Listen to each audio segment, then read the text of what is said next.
بسم اللہ الرحمن الرحیم۔ شروع اللہ کا نام لے کر جو بڑا مہربان نہایت رحم والا ہے۔ اللہ کے نام سے جو بے انتہا مہربان اور رحم فرمانے والا ہے۔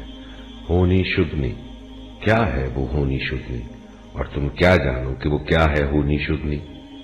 سمود اور عاد نے اس اچانک ٹوٹ پڑنے والی آفت کو جھٹلایا تو سمود ایک سخت حادثے سے ہلاک کیے گئے اور عاد ایک بڑی شدید طوفانی آندھی سے تباہ کر دیے گئے۔ اللہ تعالیٰ نے اس کو مسلسل 7 رات اور 8 دن ان پر مسلط رکھا۔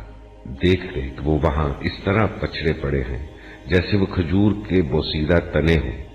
اب کیا ان میں سے کوئی تمہیں باقی بچا نظر آتا ہے؟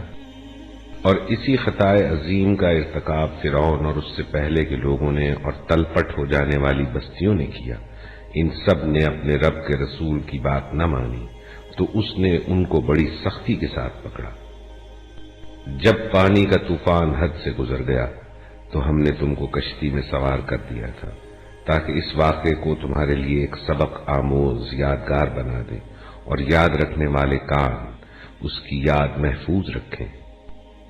پھر جب ایک دفعہ سور میں پھونک مار دی جائے گی اور زمین اور پہاڑوں کو اٹھا کر ایک ہی چوٹ میں ریزہ ریزہ کر دیا جائے گا، اس روز وہ ہونے والا واقعہ پیش آ جائے گا۔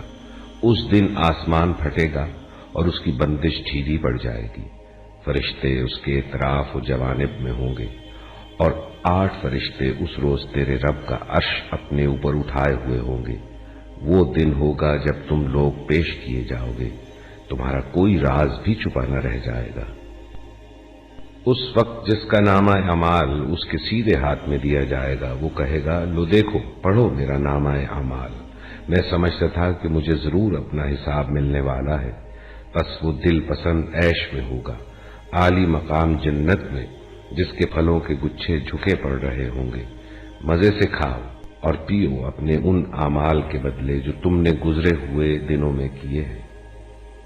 اور جس کا نامہ اعمال اس کے بائیں ہاتھ میں دیا جائے گا وہ کہے گا، کاش میرا اعمال نامہ مجھے نہ دیا گیا ہوتا اور میں نہ جانتا کہ میرا حساب کیا ہے۔ کاش میری وہی موت فیصلہ کن ہوتی۔ آج میرا مال میرے کچھ کام نہ آیا، میرا سارا اقتدار ختم ہو گیا۔ حکم ہوگا پکڑو اسے اور اس کی گردن میں توق ڈال دو، پھر اسے جہنم میں جھونک دو، پھر اس کو 70 ہاتھ لمبی زنجیر میں جکڑ دو۔